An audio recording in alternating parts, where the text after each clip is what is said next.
আসসালামু আলাইকুম। সংবাদে আপনাদের সবাইকে স্বাগত জানাচ্ছি। আমি ফিরোজ তোহা। শুরুতেই আরবে কেবলস সংবাদ শিরোনাম। বাংলাদেশের সর্বশেষ গুরুত্বপূর্ণ আপডেট সংবাদে আপনাকে স্বাগত। শুরুতেই সংবাদ শিরোনাম, পরে বিস্তারিত। শুরুতেই জানিয়ে দিব, দেশ পুনর্গঠনে জাপান এবং যুক্তরাজ্যের সহায়তা চেয়েছে অন্তর্বর্তীকালীন সরকারের প্রধান উপদেষ্টা ডক্টর মোহাম্মদ ইউনূস। এরপর জানিয়ে দিব, বন্যায় ভাসছে ৮ জেলা, বিস্তৃত হতে পারে আরও।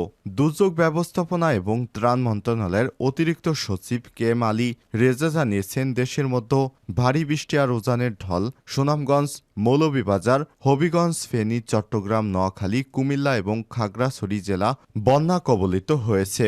এ সময় তিনি বলেন, কুশিয়ারা, মনু, ধলাই, খোয়াই, মুহুরী, ফেনী, হালদা ইত্যাদি নদীর পানি ৭টি স্টেশনে বিপদসীমার উপর দিয়ে প্রবাহিত হচ্ছে। আগামী ২৪ ঘন্টায় মৌলভীবাজার, হবিগঞ্জ জেলার মনুখয় এবং ধলাই ও সারিয়াগোয়াইন নদীর পানি কয়েকটি পয়েন্টে বিপদসীমার উপর দিয়ে প্রবাহিত হতে পারে। এদিকে কন্ট্রোল রুম খুলেছে পাউবো, কর্মকর্তা কর্মচারীদের ছুটি বাতিল। দেশের উত্তর পূর্বাঞ্চলে আকস্মিক বন্যা পরিস্থিতি সৃষ্টি হয়েছে। ভারতের ত্রিপুরা বাঁধ খুলে দেওয়ার কারণে দেশের ৮ জেলা এখন প্লাবিত হয়েছে। এ অবস্থায় পানি উন্নয়ন বোর্ডের সমস্ত কর্মকর্তা কর্মচারী ছুটি বাতিল করা হয়েছে। জানিয়ে দিব, ভারতের বাঁধ খুলে আকস্মিক বন্যা সৃষ্টির প্রতিবাদে রাতেই জবিতে বিক্ষোভ মিছিল। ভারতের সঙ্গে বাংলাদেশের আন্তর্জাতিক নদীর পানি ন্যায্য হিসাবে দাবিতে এবং উদ্দেশ্য প্রণোদিতভাবে বঙ্গুর এবং গজলডোবা বাঁধ খুলে আকস্মিক বন্যা সৃষ্টির প্রতিবাদে বিক্ষোভ শুরু করেছেন জগন্নাথ বিশ্ববিদ্যালয়ের শিক্ষার্থীরা। এ সময় ঢাকার বিভিন্ন স্থানে বিক্ষোভ হতে দেখা গিয়েছে। এছাড়াও গাজীপুরের ডুয়েট ক্যাম্পাসেও বিক্ষোভ মিছিল হয়েছে। এ সময় তারা স্লোগান দেন, ভারতের দালালেরা হুঁশিয়ার, সাবধান। জানিয়ে দিব, বন্যায় ক্ষতিগ্রস্ত মানুষের পাশে দাঁড়াতে বিএনপির নেতাকর্মীদের প্রতি নির্দেশনা দিলেন বিএনপির ভারপ্রাপ্ত চেয়ারম্যান তারেক রহমান। এবং সর্বশেষ জানিয়ে দিব, বাংলাদেশের বন্যা নিয়ে বিদ্রূপ করায় ভারতীয় টিভি চ্যানেলের ওয়েবসাইট হ্যাক করল বাংলাদেশি হ্যাকারেরা। বাংলাদেশের সম্প্রতি বন্যা নিয়ে বিদ্রূপ মন্তব্য করায় ভারতীয় গণমাধ্যম চ্যানেল জি মিডিয়া এর ওয়েবসাইট হ্যাক করেছেন বাংলাদেশি হ্যাকারেরা। গত সন্ধ্যার পর থেকে জি মিডিয়া এর ওয়েবসাইটে ঢুকলে ওয়েবসাইটটি বন্ধ পাওয়া যাচ্ছে। সেখানে লেখা রয়েছে, সিস্টেম অ্যাডমিন বিডি কর্তৃক ওয়েবসাইটটি হ্যাক করা হয়েছে। তারা বাংলাদেশের বন্যা নিয়ে হাসি তামাশা, ঠাট্টা, বিদ্রূপ করার কারণে এই ওয়েবসাইটটি হ্যাক করা হলো। পরবর্তীতে এ ধরনের কর্মকাণ্ড করলে ভবিষ্যতে তাদের চ্যানেলটিও ধ্বংস করে দেয়া হবে। প্রিয় দর্শক, এতক্ষণ শুনছিলেন সংবাদ শিরোনাম, এবারে বিস্তারিত। তবে তার আগে বন্ধুরা, অনুরোধ থাকবে সংবাদটিতে একটি লাইক দিন।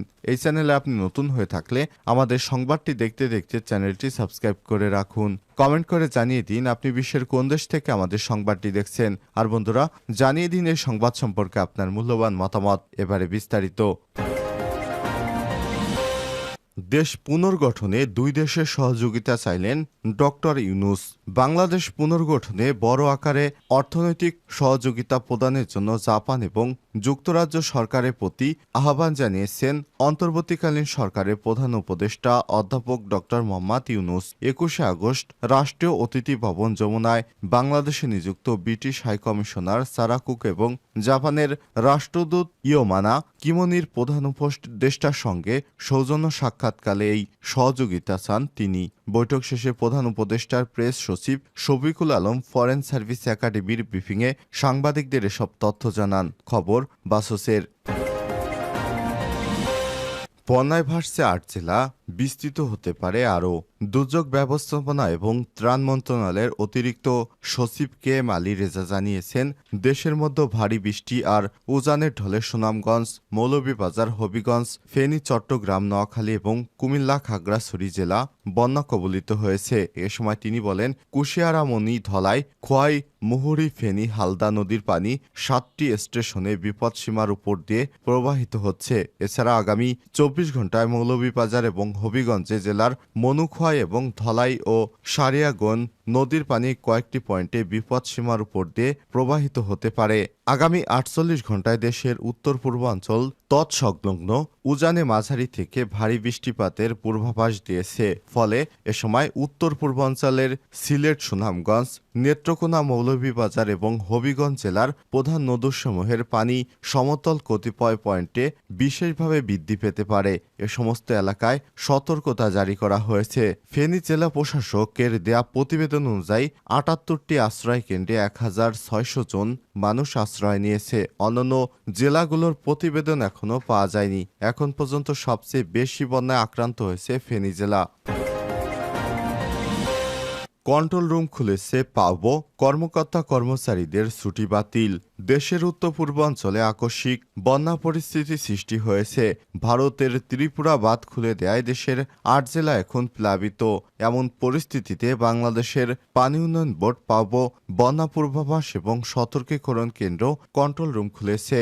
বুধবার পাওবোর জনসংযোগ কর্মকর্তা দীপঙ্কর বর স্বাক্ষরিত এক সংবাদ বিজ্ঞপ্তিতে এসব তথ্য জানানো হয়েছে। কন্ট্রোল রুমের নম্বর 0133 18234 962। অন্যটি হচ্ছে 017654055576। অন্যটি হচ্ছে 015597282158 এবং 016743562208 এবং ইমেলের ঠিকানা হচ্ছে ffwcbwdb@gmail.com এবং ffwc05@yahoo.com। এছাড়াও পরবর্তী নির্দেশ না দেওয়া পর্যন্ত বাংলাদেশ পানি উন্নয়ন বোর্ডের উত্তর অঞ্চলের দপ্তরসমূহের সকল কর্মকর্তা এবং কর্মচারীর ছুটি বাতিল করা হয়েছে। ভারতের বাঁধ খুলে আকস্মিক বন্যা সৃষ্টির প্রতিবাদে জবিতে বিক্ষোভ। ভারতের সঙ্গে বাংলাদেশের আন্তর্জাতিক নদীর পানি ন্যায্য হিসাবে দাবিতে এবং উদ্দেশ্য প্রণোদিতভাবে ডম্বুর এবং গজলডোবা বাঁধ খুলে আকস্মিক বন্যা সৃষ্টির প্রতিবাদে বিক্ষোভ করছেন জগন্নাথ বিশ্ববিদ্যালয়ের শিক্ষার্থীরা। বুধবার রাত 10টা 50 দিকে ভারতের বিভিন্ন জেলার বন্যা পরিস্থিতি অবনতি হওয়া বিশ্ববিদ্যালয়ের শিক্ষার্থীরা ক্যাম্পাসে জড়ো হয়ে প্রধান ফটকের সামনে বিক্ষোভ শুরু করেন। পরবর্তীতে বিক্ষোভ মিছিল নিয়ে শিক্ষার্থীরা রায় সাহেব প্রদক্ষিণ করে পুনরায় ক্যাম্পাসে এসে আবার বিক্ষোভ শুরু করেন। মিছিলটিতে প্রায় 6 শতাধিক শিক্ষার্থী অংশগ্রহণ করে। এরপর বিক্ষুব্ধ শিক্ষার্থীরা অ্যাকশন, ডাইরেক্ট অ্যাকশন, ভারতীয় দালালেরা হুঁশিয়ার সাবধান, দিল্লি না ঢাকা, ঢাকা ঢাকা, ভারতীয় আগ্রাসনের বিরুদ্ধে ডাইরেক্ট অ্যাকশন পেতে চাইলে মুক্তি ছাড়তে হবে ভারতের ভক্তি, দালালি না রাজপথ, রাজপথ রাজপথ এসব স্লোগান দিতে থাকেন। এ সময় পদার্থবিজ্ঞানের শিক্ষার্থী মাসুদ রানা বলেন, হাসিনা দেশ ছেড়ে পালিয়ে ভারত থেকে দেশের বিরুদ্ধে ষড়যন্ত্র করছে। এই মোদির কালো হাত দেশের ছাত্র সমাজ গুড়িয়ে দিবে। মোদির সব ষড়যন্ত্রের বিরুদ্ধে বাংলাদেশের মানুষ রুখে দাঁড়াবে ইনশাল্লাহ। খুনি হাসিনা পালিয়ে ভারত থেকে ষড়যন্ত্র শুরু করেছে। এবার ভারত আমাদের ভাতে মারতে চায়, পানিতে মারার পরিকল্পনা করছে। আমরা যে কোনো ষড়যন্ত্র রুখে দিতে প্রস্তুত আছি ইনশাল্লাহ।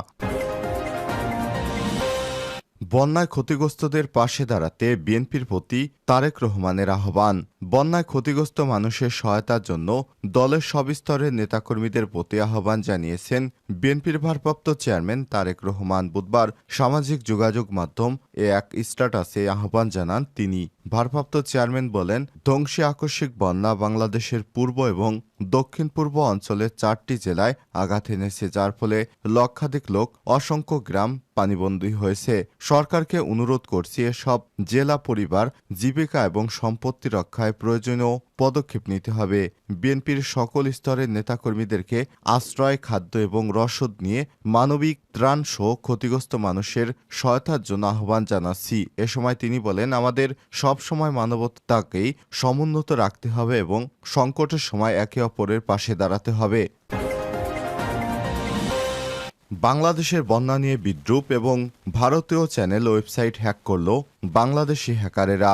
বাংলাদেশের সম্পত্তি বন্যা নিয়ে বিদ্রূপ মন্তব্য করায় ভারতীয় সংবাদ মাধ্যম জি মিডিয়া এর ওয়েবসাইট হ্যাক করেছে বাংলাদেশি হ্যাকারেরা। গত সন্ধ্যার পর থেকে জি মিডিয়ার ওয়েবসাইটে ঢুকলে ওয়েবসাইটটি বন্ধ দেখাচ্ছে এবং সেখানে লেখা রয়েছে সিস্টেম অ্যাডমিন বিডি কর্তৃক ওয়েবসাইট হ্যাক করা হয়েছে। ওয়েবসাইটতে আরও লেখা রয়েছে, বাংলাদেশের পরিস্থিতি নিয়ে মজা করার জন্য এই সাইটটি হ্যাক করা হয়েছে। আরও নোংরা করলে নিউজ চ্যানেলও ধ্বংস করব। উল্লেখ্য, বুধবার 21 আগস্ট সন্ধ্যায় G24 এর একটি সংবাদ শিরোনামে সামাজিক যোগাযোগ মাধ্যমে ছড়িয়ে পড়ে। সেখানে দেখা যায় ভারতীয় সংবাদ মাধ্যমটি লিখেছে, ভারত ছাড়ল জল, হাবুডুবু খেতে খেতে বাংলাদেশ কাতর আরজি। সংবাদ শিরোনাম নিয়ে ব্যাপক ক্ষোভ প্রকাশ করে বাংলাদেশি সামাজিক যোগাযোগ মাধ্যম ব্যবহারকারীরা। সংবাদপত্রটি ঘিরে ভারতের আলোচনাও করতে দেখা গেছে অনেককেই। বেশিরভাগ ব্যবহারকারী এটি ভারতের অবন্ধু সুলভ আচরণ বলে ক্ষোভ প্রকাশ করছেন।